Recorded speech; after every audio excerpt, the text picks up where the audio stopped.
అబ్బబ్బా! వారం రోజుల నుంచి ఈ క్లైమేట్ ఏంటో అసలుకి మారనే మారట్లేదు. ఎండ లేదు, వాన లేదనమాట. మార్నింగ్ నుంచి తుప్పర్లు పడతానే ఉంటాయి. ఒకేసారి వాన పడిపోతే అయిపోద్ది గదా! ఆహా! అట్లా గాదనమాట. ఇవాళ గూడా అలాగే చల్లగా ఉంది మార్నింగ్ నుంచి. మధ్యాహ్నానికి కొంచెం ఈ క్లైమేట్‌కి తగినట్టుగా చికెన్ బిర్యానీ చేసుకుందామని అయితే ప్లాన్ చేసుకున్నాము.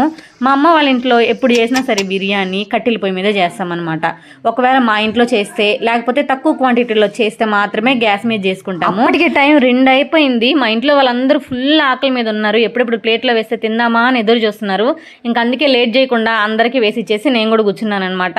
ఇవాళ బిర్యానీ కొంచెం డిఫరెంట్గా చేశాను. చికెన్ని మ్యారినేట్ చేసేసాను అనమాట. నార్మల్గా ఎప్పుడు చేసినా డైరెక్ట్గా వేసేస్తాను. ఇంతకు ముందు ఒకసారి చికెన్ బిర్యానీ వీడియో పోస్ట్ చేస్తే అది చికెన్ బిర్యానీ కాదు, చికెన్ పులావ్ అన్నారు.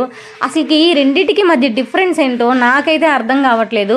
నేనేమనుకుంటున్నానంటే ఒక్కొక్క ప్లేస్లో ఒక్కొక్క పేరుతో పిలుస్తారు అని నేనైతే అనుకున్నాను ఇన్ని రోజులు. ఆ కామెంట్ చదివేంత వరకు కూడా నాకు తెలియదు. ఏమో చూడాలి. ఇంకా చికెన్ పులావ్ అంటే ఏంటో యూట్యూబ్లో నేను కూడా వెళ్ళి సెర్చ్ చేస్తాను.